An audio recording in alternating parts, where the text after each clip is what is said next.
Hello, welcome to this new video on analytic number theory.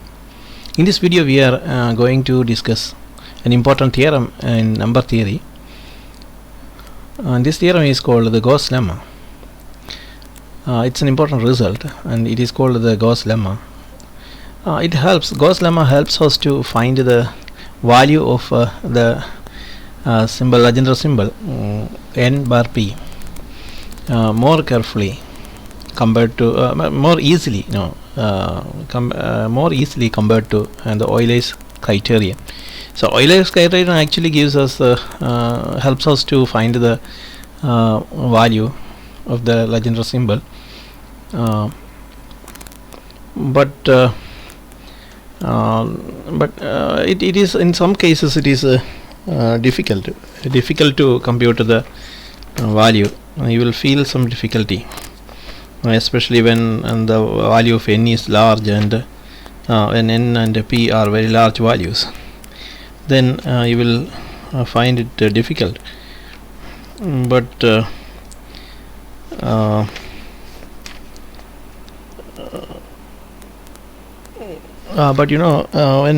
this method can be the Gauss Lemma. The result coming from Gauss Lemma can be applied in almost all cases very easily. Okay, and the theorem it says that the result says that if you assume that n is not congruent to 0 mod p, that means p does not divide n. N is not a multiple of p, and p is a prime number, where p is a prime number. It's an odd prime number. It's mainly an odd prime number. So when p is an odd prime number and p does not divide n,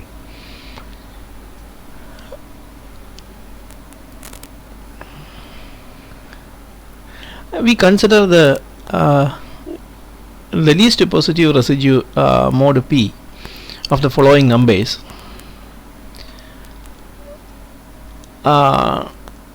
What we do, we consider the least positive residue mod p of the number of the following p minus 1 divided by 2 numbers. How many numbers? P minus 1 by 2 numbers, which are multiples of n. The list of the number is given here, n, 2n. See, all these are multiples of n. So 1 into n, 2 into n, 3 into n, etc. Continuously we take the multiples of multiple of the numbers from 1 up to p minus 1 by 2. All the numbers are considered up to p minus 1 by 2, and then its multiples are written here. So in multiple by n of the numbers from 1 up to p minus 1 divided by 2 are listed. So what we do, then we divide these numbers by p. Considering these numbers, or after taking the list of these numbers, we divide each number by p, and we take the remainder. When it is divided by p, we check the remainder. We find out the remainder which is obtained from each number, and the remainders are now listed. And then after that, what we do, let's count some specific type of remainders. We will count the number of some type of remainders. What are the what kind of remainders we consider? Let m denote the number of those remainders, which exceed p by 2. And we consider that those remainders or those residues, we consider those residues which whose value exceed the number p by 2, and that number, we actually count the number of such numbers, and that number will be denoted by m. So if m is that number, then the Legendre symbol n bar p equal to minus 1 raised to m. It says that the result says that final part of the result is that then the Legendre, it tells about the Legendre symbol n bar p equal to minus 1 raised to m. So it's a lengthy when about the proof we can say that it's a lengthy proof, and that proof contains different stages. Two or three set definitions are there in this proof, and then some algebraic treatment is there, and finally we will we will come to, after a number of steps, we will conclude that the legendary symbol n bar p equal to -1 raised to m. So let's come to the proof. Let's begin the proof. See the numbers in the list n, 2n, 3n, etc. to n minus 1 divided by 2, n etc. to p minus 1 by p minus 1 by 2 into n, or n into p minus 1 by 2 are the are incongruent mode p. So first we state that the numbers in the list, the numbers in the list in the given list, they are n, 2n, 3n, etc. to n into p minus 1 by p minus 1 by 2 into n are all incongruent mode p. They are not congruent to mode p. These numbers are incongruent mode p because p does not divide n. See here, we know that p does not divide n, and also we know that the numbers 1, 2, 3, etc. to p minus 1 by 2, all these numbers are none of these numbers are divided by p. So n is not divided by p. Not only that, the numbers 1, 2, 3, etc. to p minus 1 by 2, these numbers are also not divided by p. They are not divisible by p. And since p is a prime number, the products are also not divisible by p. So you are not going to get 0 when you divide these numbers. The numbers listed here, when none of the numbers listed here can give you a remainder 0 when you divide it by p. Okay, therefore, and we can divide, therefore the numbers and then okay, then we can divide, we know that we can divide the numbers 1, 2, 3, etc. to p minus 1 by p. Okay, and also we can't divide any of the numbers. Okay, this we have explained, this point we have explained. So okay, this is also explained. Now we take all the and what we do, we take all the least positive residue and residues and divide them into two classes, and we are now going to, so we are going to pick all the residues or the remainders when we get when we divide. We consider all the remainders that we get when we divide these numbers by p, and we are going to arrange these remainders in two classes. These we are going to arrange the numbers, these remainders, in two classes, the class A and class B. How do we define these class? Class means the set, two sets. We are going to arrange these numbers in two sets. We are going how can we define these sets? We define the first set. See here the note, there is a mistake in this note. See, you can see here two sets are actually defined, but here only one set is mentioned, but it is not like that. Here you have to correct, you should correct it as I am going to tell now. So here we define the first class A is equal to the set notation, but see, this notation is not common to both line. Here we have the set notation only for, set notation begins only for the first line. So set x such that, so this is the symbol such that x such that x is a residue which is less than p by 2. X is where x is a residue which is where x can be a residue which is obtained there when by division, and it's a residue whose value is less than p by 2.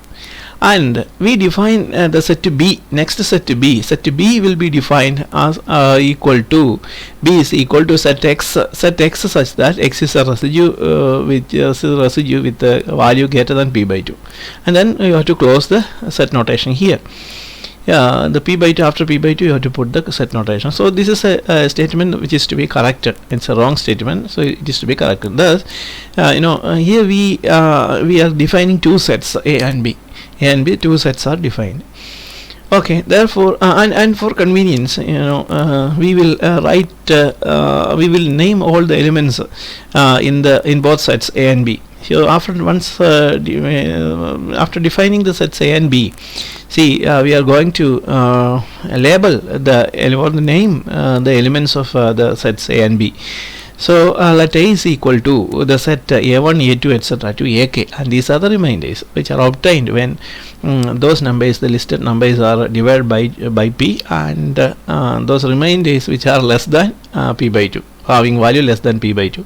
So A is equal to set A1, A2, etc. to AK, suppose, and we label all the elements of the set B by B1, B2, etc. So B is equal to set B1, B2, etc. to Bm.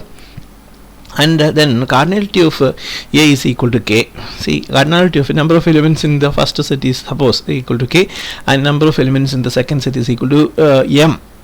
Yeah. And you can also say that using our definition, based on the definition, you can once again you can state mathematically that if AI is an element of A, let AI be an element of A of the first set, then AI is congruent to K into N. See here, K is some number, some capital K, suppose here K, or some number. It's let us take it as capital K, because here we have taken a K, is another K here we have taken. So in order to differentiate them, let's take here capital K. So A1 is congruent to K into N. So this K into N is a quantity like it's a quantity which belongs to the list, or that's one of the quantity belonging to this list. Okay, and that's why we take it as K into N, because all numbers listed here are multiples of N, and that's a multiple of N by some quantity K, where 1 less than or equal to K less than or equal to P minus 1 by 2. Okay, so we have a clear range of variation for K also. And then using that, see, when one of the number is some number of the list is divided by, and that has the form K into N. Okay, for some for where 1 is less than or equal to K less than or equal to P minus 1 by 2. Okay, and also we know that since this AI, this is not A1, since this is AI, since this AI belongs to, here also this is AI. Okay. Character should be character as AI. Since AI belongs to the range 0 to P by 2, because we know that A is defined using the condition it's because of the definition of A. A is defined as X, such that X is a residue which is less than P by 2. So you have to say that any element belonging to that set will be less than P by 2, and also that will be greater than 0. Okay, will be greater than 0, that's clear, because it's a remainder. X, that must be a number greater than 0. See, so 0 is less than, AI is less than P by 2, that's correct, and also we have that range of variation of K, that is here it is capital K. So 1 less than or equal to capital K less than or equal to P minus 1 by 2, right? Then again, you can a similar thing you can tell about the second set B. Let Bj be an element of B. We take an element, arbitrary element Bj of B. Then we know that Bj is congruent to Sn, S into N. Okay, that can be a capital S into N mod P. Why? It's because when we divide some element in the form S into or K into N, S into N, since this is a second statement, we are not using K, because already we have considered K there in the first statement. So in order to give a difference here, just to give a difference here, we consider a different number. That's just to give a difference, not any serious thing. See, and also one thing is very interesting, that once we have considered a number there in one list, and then another number must be there in the belonging to the second list. So definitely these two numbers may be different.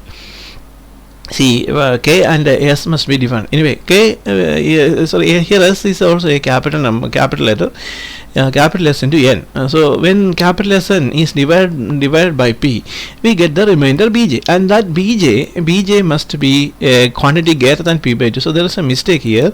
Once again I have to point out a mistake, and that mistake is that here p by 2, you should correct this interval as p by 2 less than bj. P by 2 is lower bound, p by 2 less than bj is less than p. Okay, so because p is the upper quantity, upper limit, because we are dividing the number here by p, and we are checking the remainder.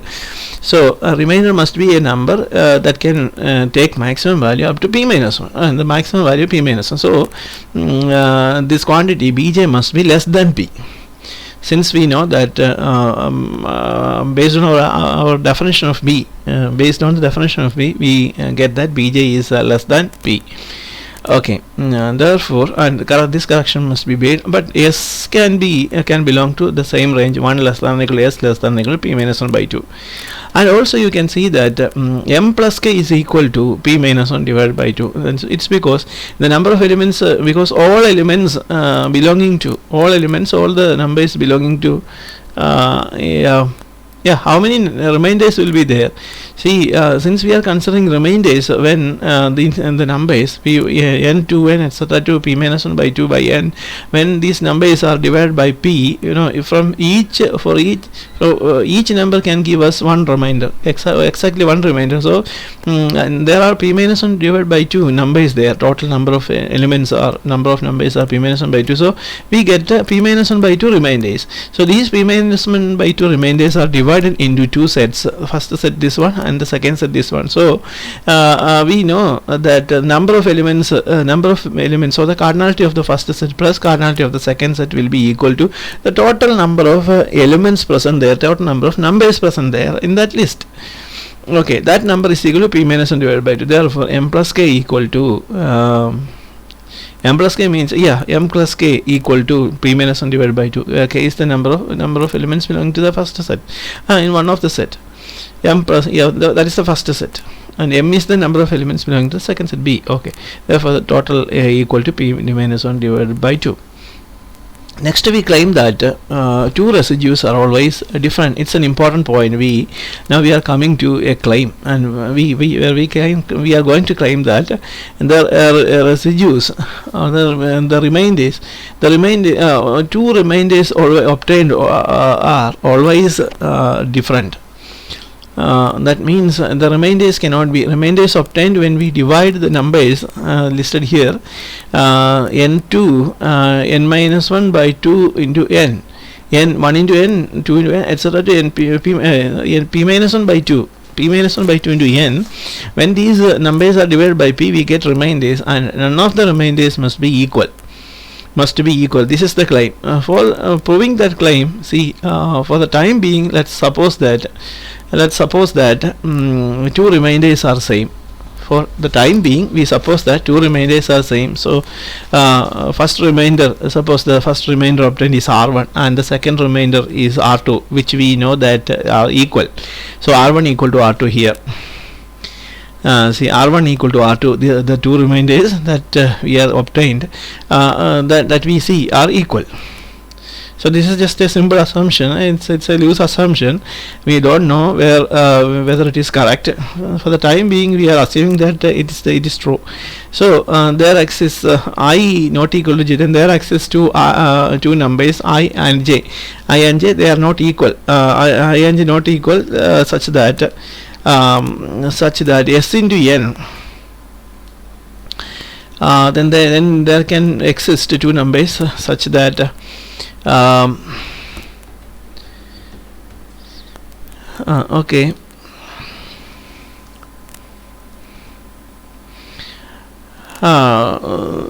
Then okay, there exists that yes. Okay, those two statements are not written here, so we have to write that statement. That statement is then there exists two numbers I and j. I not equal to j. I may not be equal to j, such that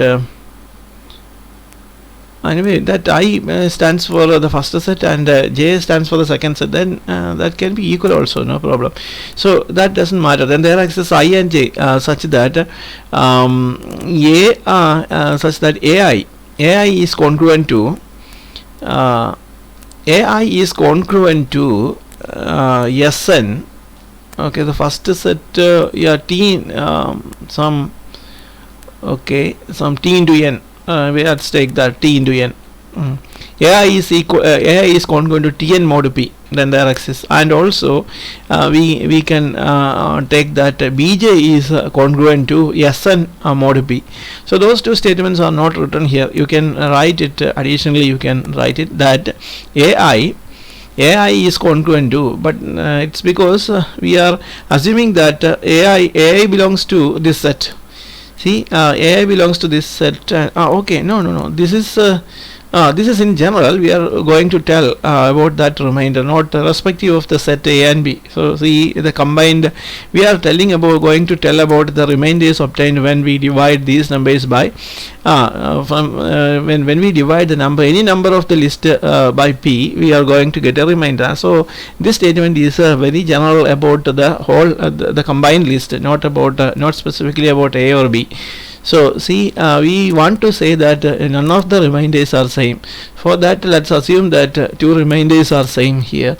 Yeah, two remainders are same, and then what happens? Then you can say that okay, as we have taken here, and then remainder 1 and remainder 2, okay, they are equal, and also Ri is congruent to or Sn is congruent to Ri mod p. Sn is congruent to Ri mod p, and Tn is congruent to not Ri or Ri and Rj mod p, where I may not be then I cannot be equal to j. In this case, because when we combine the list, then when we consider the combined list, then this is important. I is not equal to j. So Ri is but we know that Ri equal to Rj, but when I is not equal to j, by strictly saying that, by taking that I not equal to j, but we know that Ri, the remainders are the two different remainders obtained in different situations are same. So it is assumed. So Ri equal to Rj. We assume that Ri equal to Rj, but related to the first remainder, we have a number Sn there in the list, such that when we divide Sn by the number p, we get Ri as the remainder, and also there exists another number t into n, t into n in that list, in the full list, such that when we divide Tn by p, we get the remainder, the second remainder Rj. Therefore, you can write the statements Sn is congruent to Ri mod p, and t into n is congruent to Rj mod p. And when we subtract the two, the two expressions, because both are modulus congruent expressions, congruent equations, therefore you can subtract them using the subtraction rule, and we get that Sn minus Tn, one is subtracted from the other, then Sn minus Tn is congruent to Ri minus Rj, right? Okay, Sn minus Tn is congruent to Ri minus Rj mod p, but Ri equal to, since our assumption is that Ri equal to Rj, this Ri minus Rj part will be equal to 0. Thus we get that Sn minus Tn is congruent to 0 mod p, and then you can write S minus T into n is congruent to, by taking common part outside, is congruent to 0 mod p. Now this is a product. The left hand side is a product. What does this statement tell us? It tells us that we can divide the product S minus T into n by p completely. We can divide, and you get the remainder 0. That means you can either divide, since p is a prime number, you can either completely divide S minus T by p, or you can completely divide n by p. But since in the beginning itself we have assumed that p does not divide n, and this is our assumption. This is an accepted fact about we have accepted. We are considering only those p's which cannot divide, and therefore that part is not correct. That means p must divide s minus t. If this statement is true, then what we have to say, that we have to say that p must divide s minus t. But you know that the range of variation of s and t here, s and t, both s and t here, s and t may not be equal to they are not equal. S and t are because we are considering two different numbers belonging to that list of numbers given, the full list given. Therefore s cannot be equal to t, and but we know that s and t both its range of variation are same, and that is 1 less than or equal to both these quantities are less than or equal to p minus 1 by 2. Since both s and t are less than or equal to p minus 1 by 2, when we take the difference of s and t, either t minus s, or you consider s minus t or t minus s, both you can consider, that quantity will be very less than the quantity p minus 1 divided by 2. See, the difference will be less than p minus 1 by 2. That's sure. So what happens then? But p cannot divide the numbers from 1, 2, 3 up to p minus 1. None of these numbers are divisible by p, and therefore since this number s minus t is an integer, and that occur in the list or in very less than, that is a number which is very less than p minus 1 by 2. Even it is less than p minus 1 by 2, so it is clearly less than p minus 1. Therefore p cannot divide s minus t also. And thus we have by assuming our loose assumption, as we proceed using our supposition that the remainders are same. When we think that the remainders are same and we proceed, as we proceed, then we get a contradiction. We get the contradiction that p can divide s minus t one way, and also, but using that strong fact about the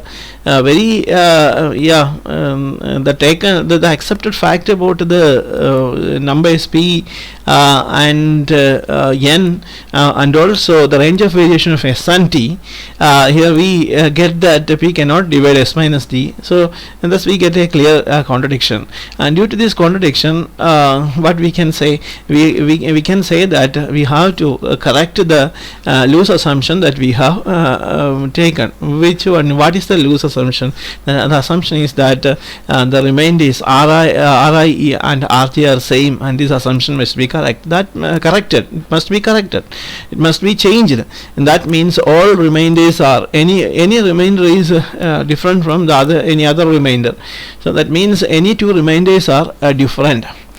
When we get the remainder, once again let me remind you that when we divide the numbers, the full list of numbers n to n etc. to p minus 1 divided by 2 into n divided by p, you get a set of remainders, and those remainders that you are going to get there are all different, and that is the conclusion of the discussion so far. So we okay, next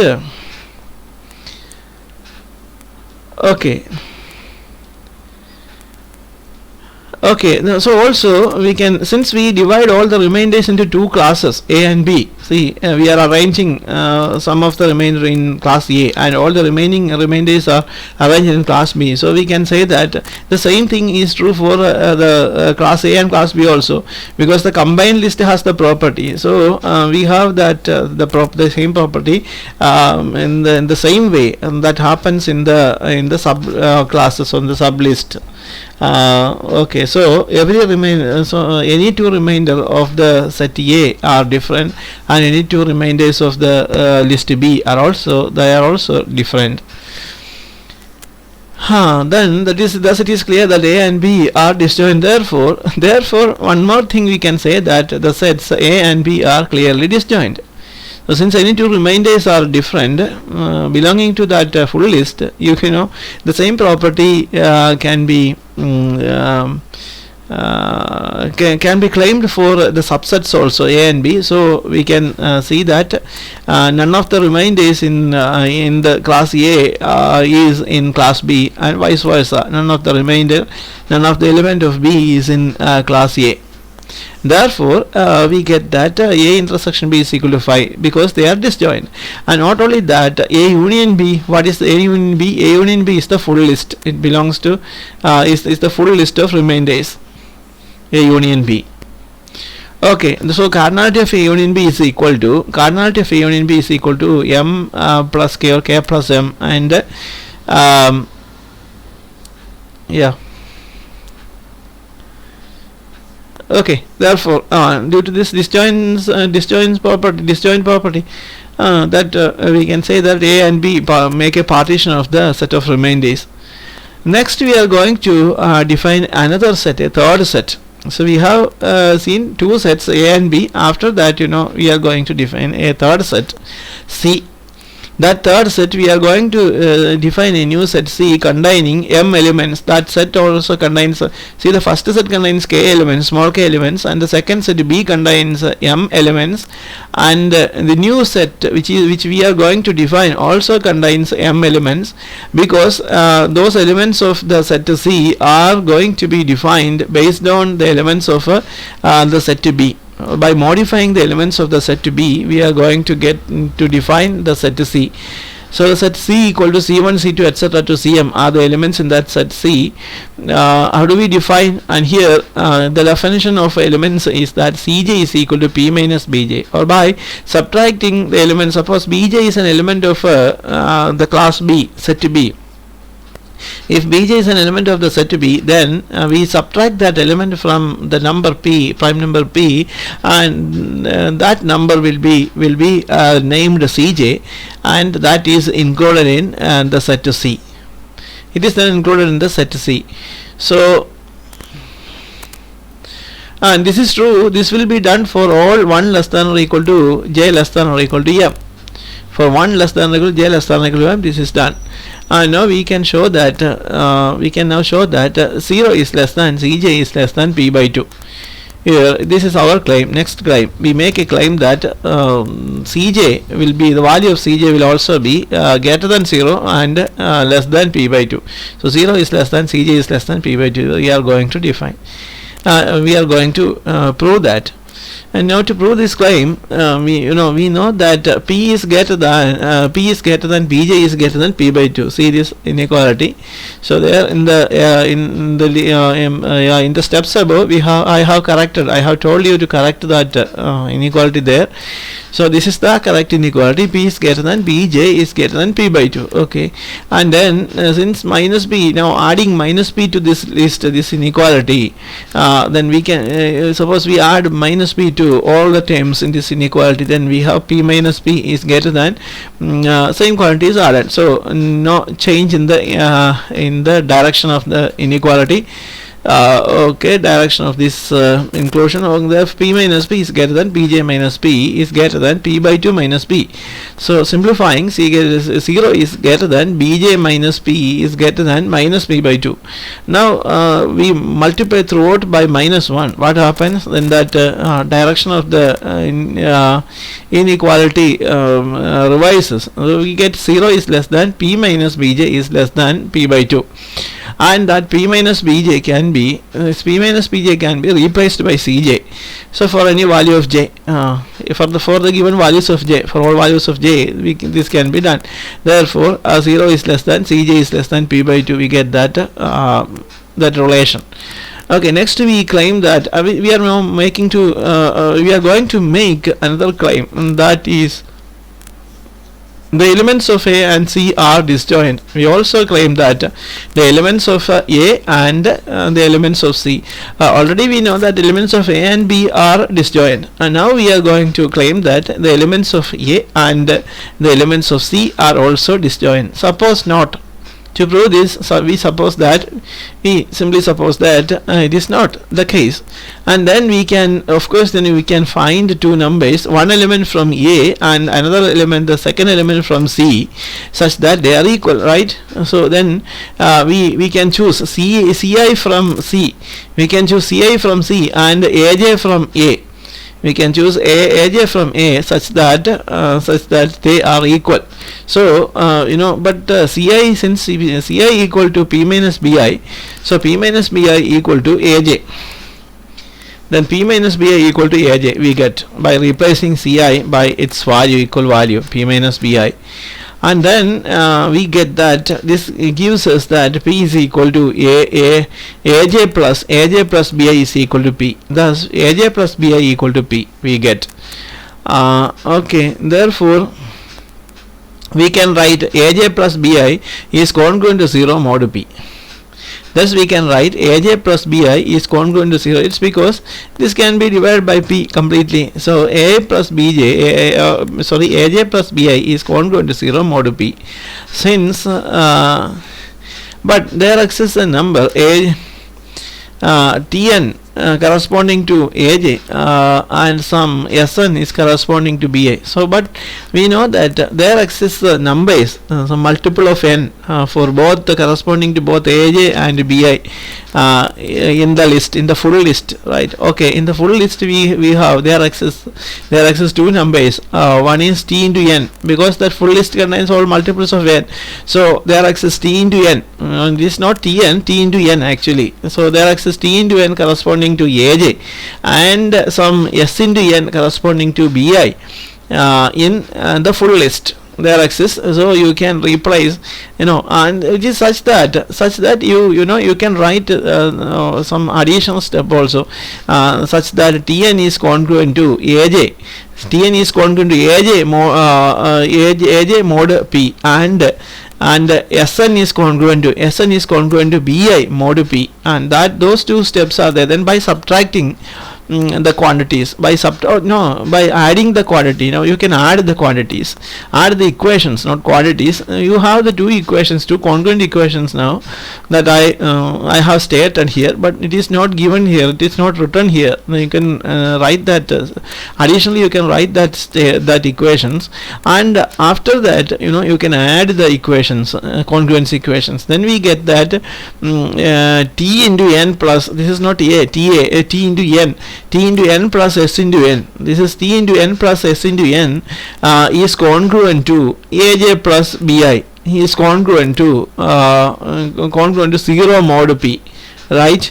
And then Tn plus or n into T plus n into S is congruent to, we get Aj plus Bi. Okay, but that is congruent to 0 mod P. So we get that T into n plus or n into T plus n into S is congruent to 0 mod P. Therefore n into T plus S is congruent to 0 mod P. Thus we get that n into T plus S is congruent to 0 mod P.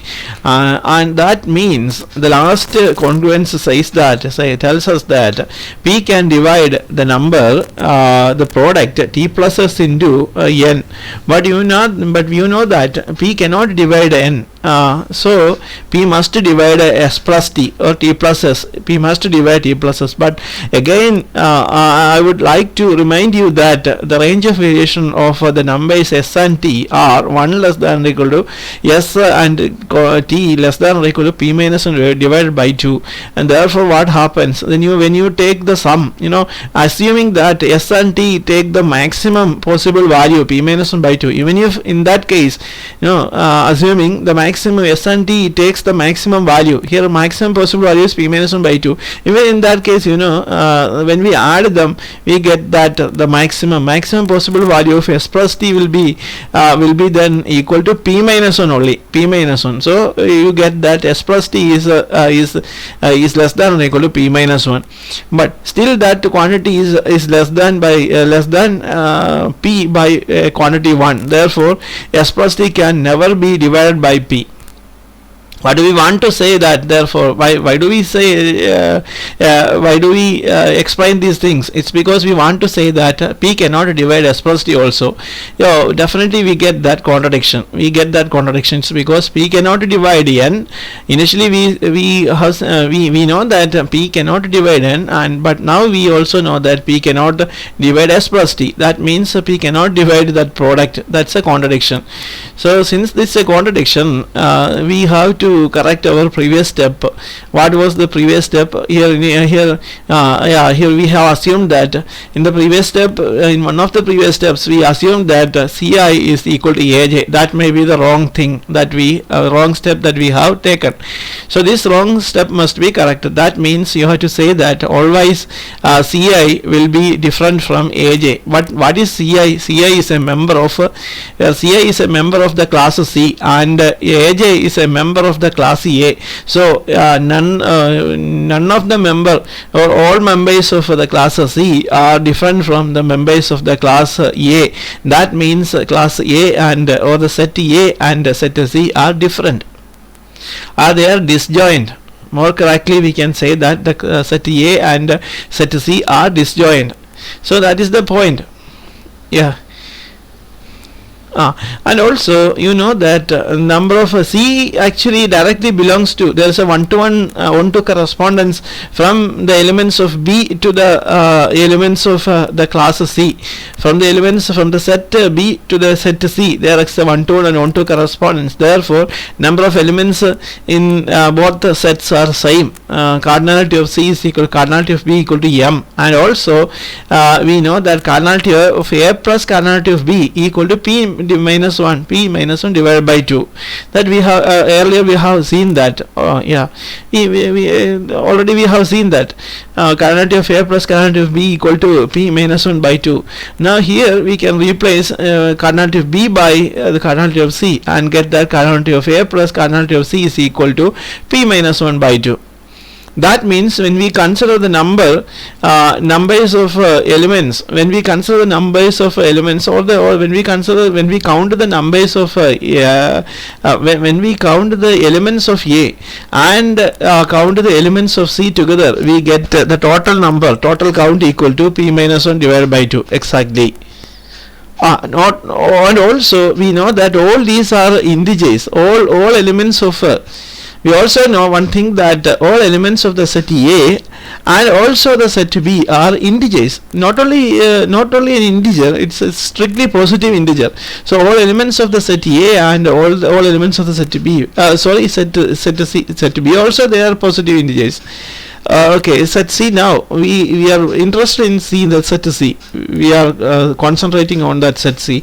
So elements of the set A and elements of the set C are all positive integers, and also all these numbers are different. So that is another thing. So we have noted these important points.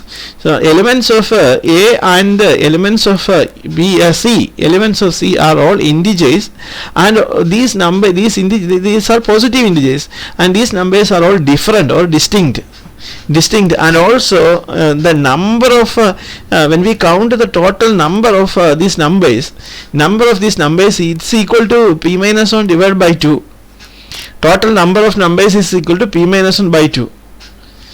Okay, and that therefore says that not only that, all these elements has direct connection with the list of numbers 1 into n, 2 into n, etc. to P minus 1 divided by 2 into n.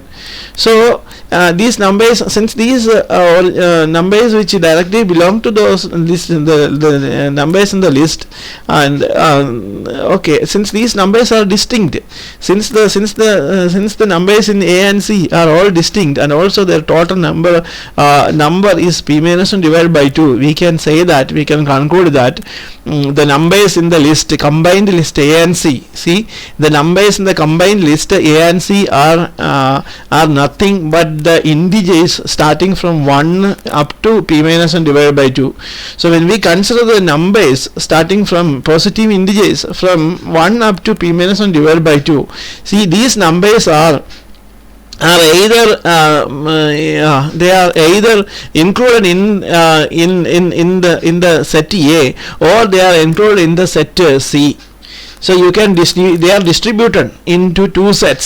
See, the number is from, we mean by this discussion, we can, another version of this discussion is that, when we consider the numbers, positive integers from 1 up to p minus 1 divided by 2, so all the numbers are considered. How many numbers are there? The total number is p minus 1 divided by 2.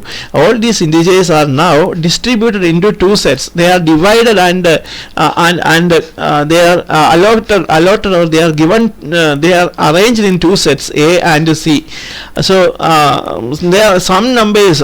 So some numbers are there in they are allotted to, or they are arranged in the set A, and all the remaining numbers are arranged in the set C. So that's all. So when we combine the numbers in A and C, we get the integers from 1, 2, 3 up to p minus divided by 2. That's all. So you can see that in mathematically, using symbolic representation of the factors of this discussion is that when we consider A union C, the union of A and C, A union C is nothing but the set 1, 2, 3 etc. to p minus 1 divided by 2. So A union C is equal to 1, 2, 3 etc. to p minus 1 by 2. Okay, we can write A union C using that label also, and also we know that in elements of A were named as A1, A2 etc. to AK, and elements of C were given the names C1, C2 etc. to CM. So A union C is equal to A1 to AK, and its continuation we have C1, C2 etc. to CM. Next, what we are going to do, next we consider the product of all elements of A union C. We are going to take the product of all elements of all numbers of A union C.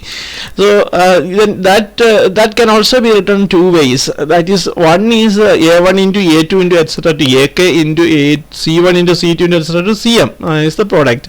And the other way is considering that actual numbers. So 1 into 2 into 3 into etc. to p minus 1 by 2, the product 1 into 2 into etc. to p minus 1 by 2. So that will be the number p minus 1 by 2 factorial. Okay, that's written here. So 1 into 2 into etc. to continuously all the numbers integers from up to p minus 1 by 2 equal to p minus 1 by 2 factorial. Okay, that will be equal to the product A1 into A2 into etc. to AK into C1, C2 etc. to CM. Okay, and but C1 is equal to p minus b1 and C2 equal to p minus b2 etc. CM is equal to p minus bm. So substituting that quantity or using that quantity, you can replace these C values and you get that A1 in, but the first part is unchanged, so it's not changed. First part is it is not changed. So A1 into A2 into etc. to AK into p minus b1 into p minus b2 into etc. to p minus bm. Okay, now this product, this part is the second part will be expanded next. So A1 into A2 into etc. to AK can be kept in a bracket, and then into a big bracket you can start here. Here that bracket is missing. See, a square bracket you can put here. In that square bracket, we are going to expand this. So first, that expansion is the binomial expansion method can be used. So when we multiply that, when we expand that, we get that the first term will be p raised to m.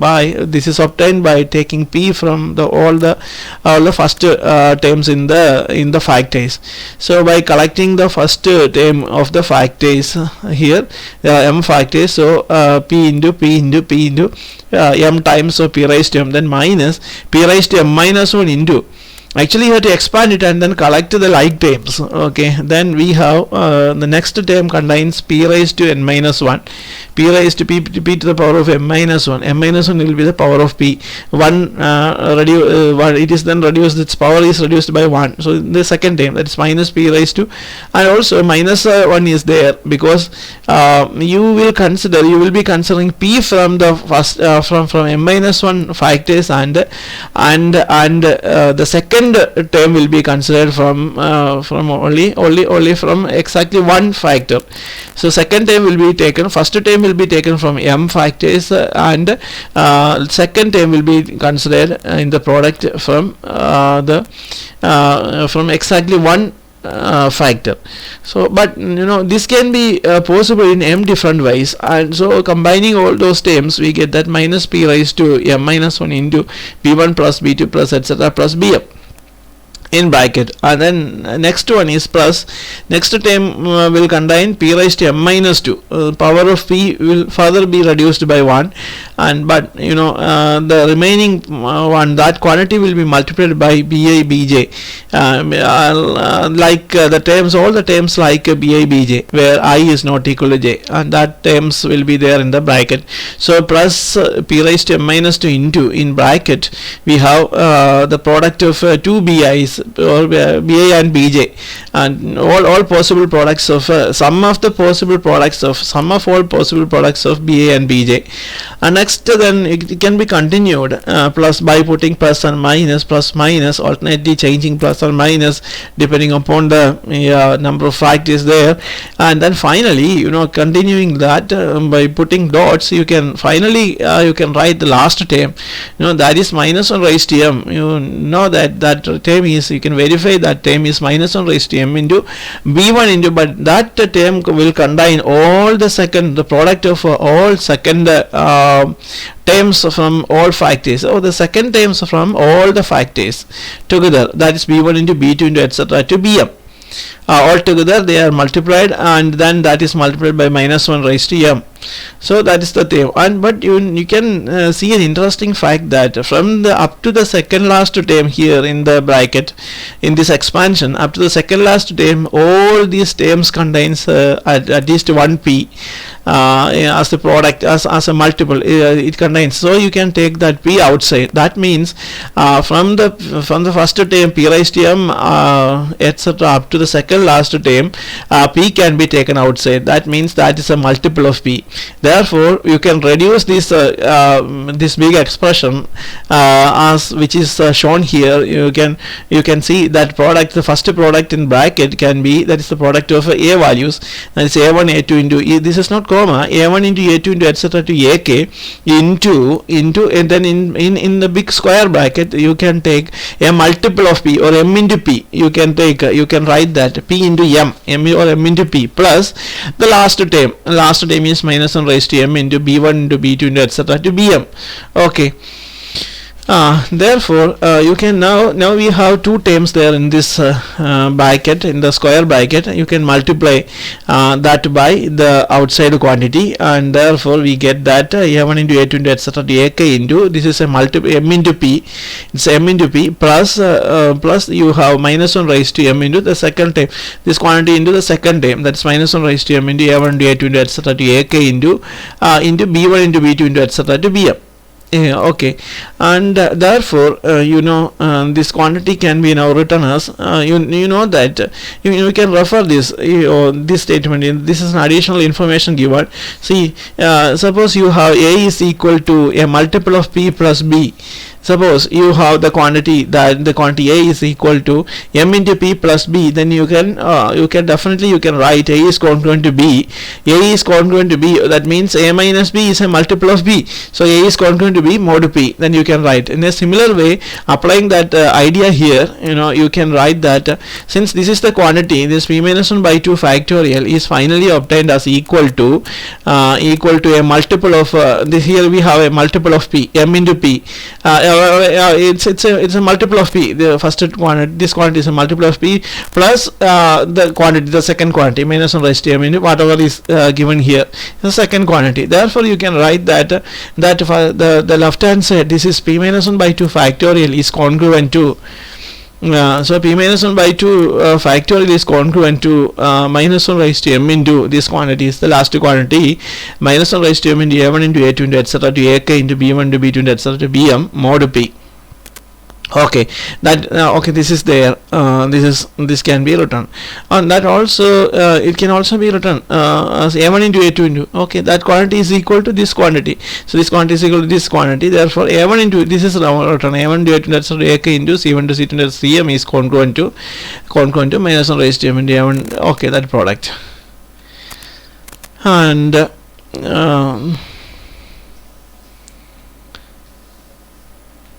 okay, and also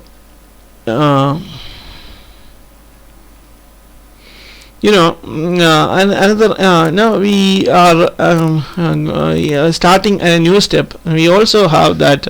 We also know that considering that remainders, when we divide the numbers in the list by the number p, we can so write that when n is divided by p, we get r1 as the remainder. When 2n is divided by p, we get r2 as remainder. That is, n is congruent to r1 mod p, 2n is congruent to r2 mod p, etc. to p minus 1 by 2 is congruent to p minus 1 by 2 into n is congruent to p minus 1 by 2 into r p minus 1 by 2. This is subscript actually, r1, r2, etc. in that order we get that. Here r subscript p minus 1 by 2. R, it is not product. R, then its subscript is p minus 1 by, it's in the index. R p minus 1 divided by 2 mod p. Therefore then we then take the product of these congruence equations. Left hand side terms are multiplied, and that is, then we get here 1 into n, 2 into n, etc. to p minus 1 by 2 into n. So we get by taking all those numbers together in bracket, then 1 into 2 into 3 into etc. to p minus 1 by 2 in bracket into how many n's are there, n into n into n into etc. We can count the number of n's as p minus 1 by 2. So their product will be n raised to p minus 1 by 2. Thus we get 1 into 2 into etc. to p minus 1 by 2 into n raised to p minus 1. N raised to p minus 1 by 2 is congruent to the right hand side product, that is r1 to r2 into etc. to r1 to r2 into etc. to r p minus 1 by 2, then mod p. Okay, we get it's congruent to this quantity mod p. Here R1 is the least residue of the numbers. Here R1 is the least residue of the numbers which are divided. Therefore you can also say that the product R1 to R2 into etc. to RP minus 1 by 2 is equal to the product A1 into A2 into etc. to AK. Then continuing by that is continued by the product P1 to P2 into etc. to BM. Okay, that product is equal to this quantity. Hence you can also refer this important result. This result will be applied here, since we know that when x is congruent to a into b mod p and b is congruent to c mod p. Suppose x is congruent to a into b mod p and also we know b is congruent to c mod p, then you can write that x is congruent to a into c mod p. Then we can easily write, then we can write that it has been proved, and x is congruent to a into c mod p, and proof, it can be proved mathematically. A proof is given here, but since it is not a part of the result here that we are discussing, so we will just go through that proof. I am not going to explain it here. So these are the steps of the proof. You can if you are interested, can try yourself. And okay, this is the then finally we get that a is congruent to a into c mod p. So what is the importance of this here? We have already seen that p minus 1 by 2 factorial is congruent to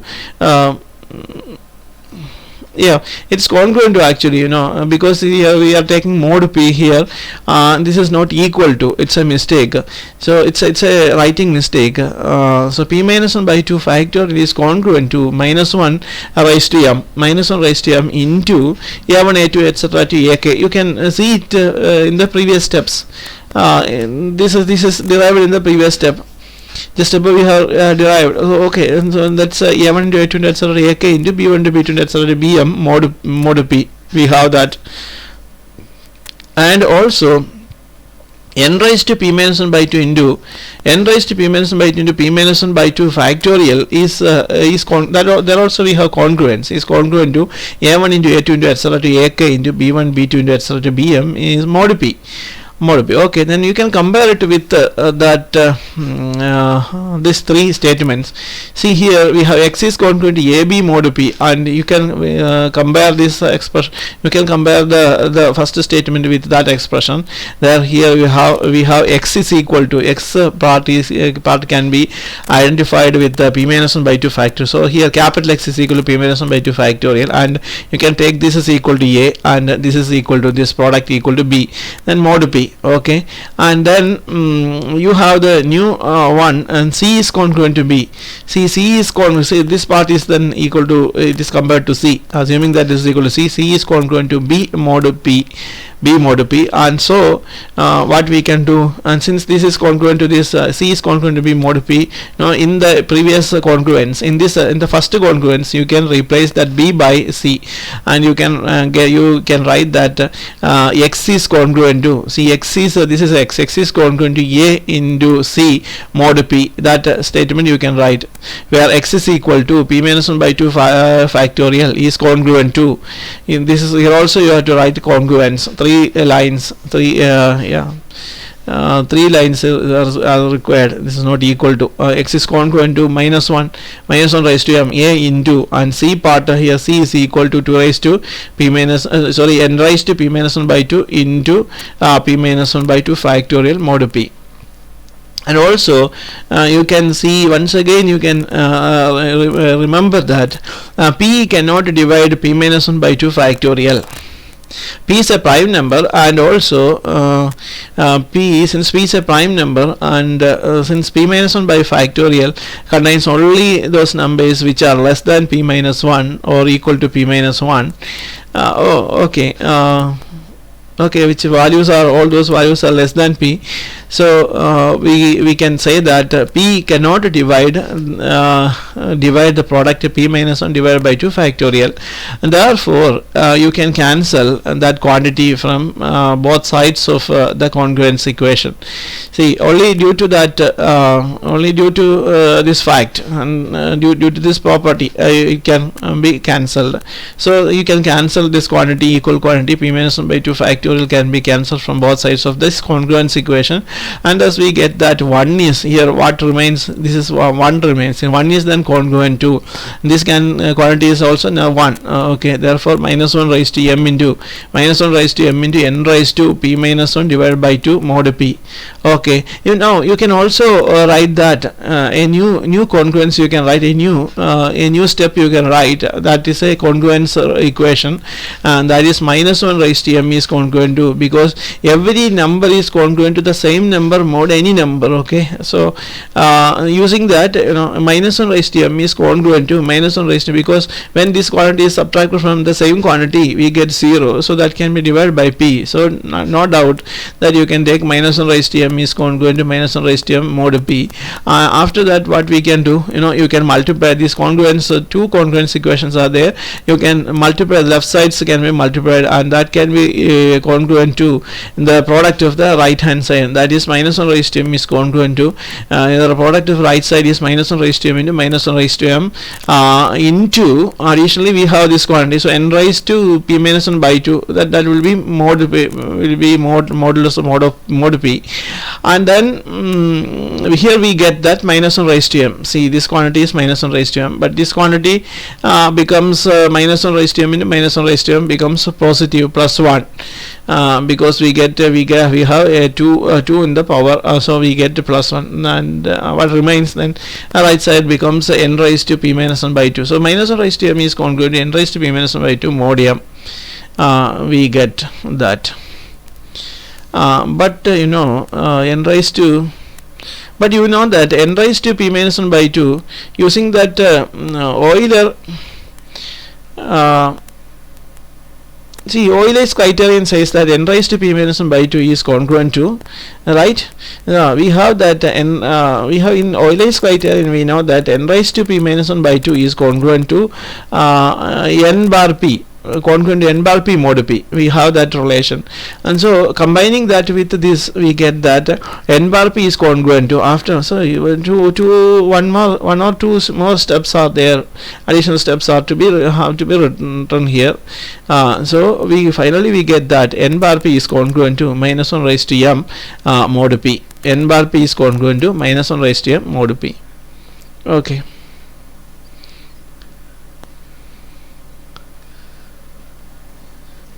Okay, then what is M here? M is the number of residues, total number of residues whose values are greater than P by 2, right? And this less than P. And so values are greater than P by 2 and less than P when the numbers in the list are divided by P. we consider the remainders when we divide those numbers in the list by p. Okay, and that is the end of the proof.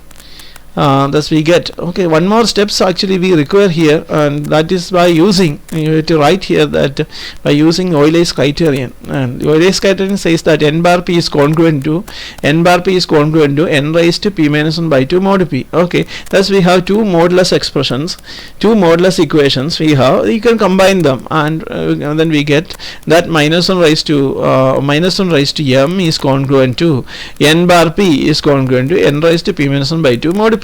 Right, then we have that relation. Okay, that's the end of the proof. Thank you.